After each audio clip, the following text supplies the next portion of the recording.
BJP के नेता किस तरह से हमलावर हैं। सवाल ये कि चेहरा काला कर परेड का बयान का मतलब क्या है, कि चेहरा काला करके परेड कराई जाएगी, इस बयान के जरिए ओवैसी कहना क्या चाहते हैं। दूसरा सवाल ये कि बीजेपी सरकारों को धमकाना ओवैसी का मकसद है क्या। सवाल ये भी कि ओवैसी क्या बदला लेने की ओर इशारा कर रहे हैं कि आने वाले समय में इस बुलडोजर एक्शन को लेकर बदला लिया जाएगा और इसलिए लोगों को भड़का रहे हैं। सवाल ये भी कि अपराधियों को संरक्षण की बात कर रहे हैं ओवैसी, जिन्होंने छतरपुर का, मध्य प्रदेश का माहौल खराब करने की कोशिश की, उनका संरक्षण करके वोट बैंक हासिल करना चाहते हैं ओवैसी। और सवाल यह भी कि क्या अपराध पर सख्ती ओवैसी को पसंद नहीं है, तुष्टीकरण के लिए अपराधियों का बचाव क्या सही है।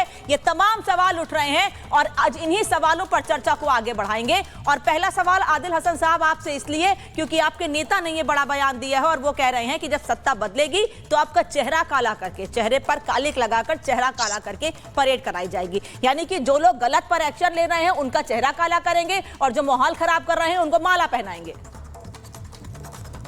मैम, ये आप जो कह रही हैं सत्ता का अहंकार बीजेपी को बोल रहा है। किसी भी कानून में बाबा साहेब अम्बेडकर के संविधान के किसी भी पन्ने पर बुलडोजर पॉलिटिक्स नहीं है। आपने देखा कि बीएचयू रेप कांड में कुणाल, अभिषेक, पटेल, चौहान पकड़ाए थे, योगी आदित्यनाथ का बुलडोजर का डीजल खत्म हो गया। किसी भाजपा की हिम्मत नहीं हुई क्योंकि बीजेपी आईटी सेल, एबीवीपी और भाजपा से जुड़े हुए थे।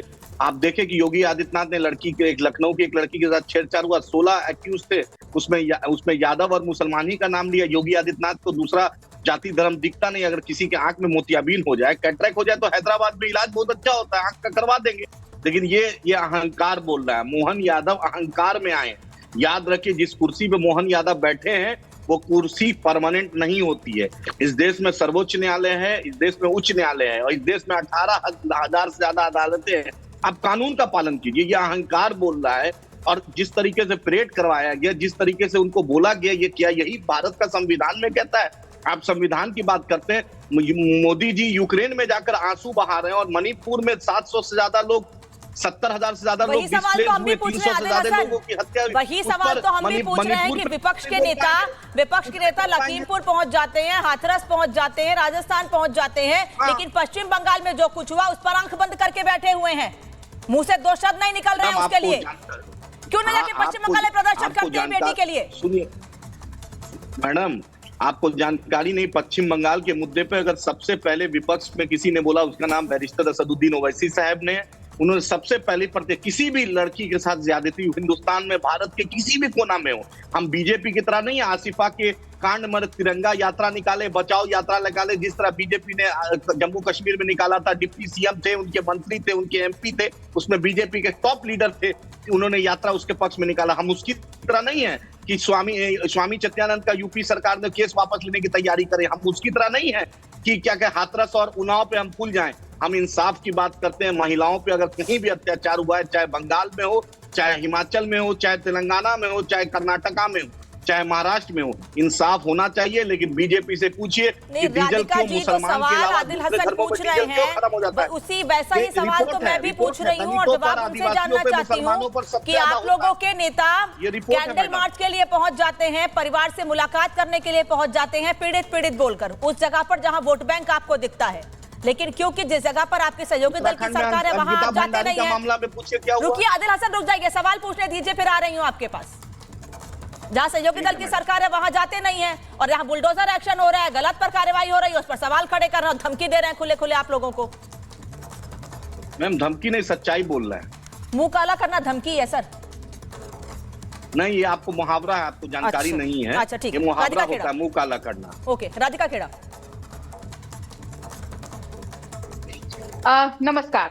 देखिए, यहाँ पे जो ये सुनने को मिल रहा है कि मुंह काला कर दिया जाएगा, परेड होएगी, 10 साल से तो जनता ही मुंह काला कर रही है पूरे ऑपोजिशन का, जनता ही परेड करा रही है, पूरा ऑपोजिशन इकट्ठा हो गया, ओवैसी साहब भी इंडिया अलायंस के साथ मिल गए। क्या नतीजा हुआ? आप अकेले भारतीय जनता पार्टी के आसपास नहीं पहुंच सके। और जी देखिए, बुलडोजर तो चलेगा। ये यहाँ पे कह रहे हैं हमारे लिए हर बलात्कार बराबर होता है, हम हिंदू मुसलमान नहीं देखते। अयोध्या पे बोले थे ओवैसी साहब, जो अयोध्या में जो पकड़ा गया पोस्टर बॉय समाजवादी पार्टी का जो साथी था, जो एक हिंदू बेटी के साथ इतना बड़ा लगातार बलात्कार होता रहा इतने समय से, तब बोले नहीं बोले? तो ये हिंदू मुसलमान धर्म में लोगों को जातियों में बांटना जो इंडिया अलायंस की साजिश है, ये चाहते हैं कि देश कभी प्रगति ना करे। ये चाहते हैं देश अफगानिस्तान पाकिस्तान बन के रहे। इनको तकलीफ होती है कि भारत देश आगे कैसे बढ़ रहा है, इनको तकलीफ होती है भारत का नाम आगे पूरे विश्व में डंका कैसे बज रहा है, इनको तकलीफ होती है अगर किसी भी बलात्कारी के घर पे या किसी भी जुर्म करने वाले के घर पे बुलडोजर चलता है। हमने तो कन्नौज वाले आदमी के ऊपर भी बुलडोजर चलाया, वो कौन सा धर्म का था बताइएगा? समाजवादी पार्टी का ही था ना, क्या नाम है उसका बताओ, क्या नाम है कन्नौज वाले आदमी का? उसके घर पे भी बुलडोजर चला। तो हमारे लिए अपराधी को अपराधी के नजर से देखा जाता है, लेकिन आप लोग हर अपराधी को धर्म के चश्मे से देखते हैं। वो करना बंद करना होगा। अगर आप सही में चाहते हैं कि देश की प्रगति हो, हम महिलाएं आधी आबादी है इस देश की, तो आपको अयोध्या वाले बलात्कार पे भी बोलना चाहिए था आगे आके। ये ड्रामा करना बंद करिए, लोग देख रहे हैं, इसीलिए लगातार 10 साल से विपक्ष वही का वही है और लगातार भारतीय जनता पार्टी की सरकार है। इसीलिए मध्य प्रदेश में आज तक भारतीय जनता पार्टी की सरकार है, क्योंकि विश्वास उन्हीं के अंदर है। एक बार मौका मिला था कुछ महीने के लिए कांग्रेस पार्टी को, जब दोबारा चुनाव हुए तो देख लिया ना नतीजा क्या हुआ। कोई आप पे विश्वास करने को तैयार नहीं है, कोई बेटी आप पे विश्वास करने को तैयार नहीं है। क्यों नहीं जाते ममता बनर्जी के पास? क्या ओवैसी साहब ने बोला ममता बनर्जी इस्तीफा दे? गृह मंत्री वो, Mamata Banerjee home minister, health minister, chief minister, बोले आप लोग? नहीं बोले। बोले अखिलेश यादव को कि क्या हुआ अयोध्या में, निकालिए उस आदमी को पार्टी से। क्यों आप लोग प्रोटेक्ट कर रहे हैं? जब समय आया तो आप बोलते हैं डीएनए टेस्ट यही सवाल है, आपने बोला समाज में क्या हो रहा है? सेलेक्टिव स्टेटमेंट क्यों आते हैं वरुण पुरोहित? सेलेक्टिव मुद्दों पर, सेलेक्टिव चीजों पर ऐसे स्टेटमेंट क्यों आते हैं? पश्चिम बंगाल पे चुप हैं, समाजवादी पार्टी के नेता का नाम कन्नौज में और अयोध्या में सामने आता है तो चुप रहते हैं। क्या वहां पर बेटियां नहीं हैं? क्या उनके साथ गलत नहीं हुआ है? वहां मिलने नहीं जाते हैं। लेकिन जो माहौल खराब कर रहा है, जो कानून के रखवालों पर पत्थरबाजी करवा रहा है, उसका संरक्षण करने की बात कह रहे हैं और उस पर बुलडोजर एक्शन होता है वरुण पुरोहित, तो बहुत दिक्कत हो जाती है। और वो तो आपकी पार्टी के नेता भी हैं। अनामिका जी, दो बातें, तीन बातें आपने इसमें, ओवैसी साहब के स्टेटमेंट की बात हो गई, एक महिलाओं के ऊपर जो अत्याचार हो रहा है उसकी बात हो गई, और दूसरी बुलडोजर की बात हो गई। तो सबसे पहले ओवैसी साहब की बात, बैरिस्टर हैं, लॉयर हैं, भी कालिक कालिक की बातें कर रहे हैं, ऐसे शब्दों का उपयोग नहीं करना चाहिए। हैदराबाद में अगर ओवैसी साहब जीत रहे तो क्या दूसरी पार्टियों के मुंह पे कालिक पोत गई?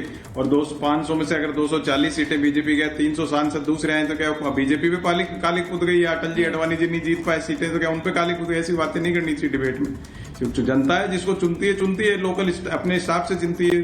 दूसरी बात, अब आप बात कर रहे हो बुलडोजर की। बुलडोजर क्या है? मेरे हिसाब से अनुचित है, क्योंकि हमारे यहाँ पे जब संविधान बना 3 टायर सिस्टम बनाया गया, जुडिशरी भी बनाई गई थी। आप फास्ट ट्रैक कोर्ट बनाते हैं या कोई स्पेशल कोर्ट्स बनाते हैं, 24 घंटे 2 दिन में 3 दिन में उस पर आदेश करा के फिर आप बुलडोजर आते, समझ में आती है। आप अपॉर्चुनिटी टू हियर तो देना नहीं चाहते हो दूसरे को,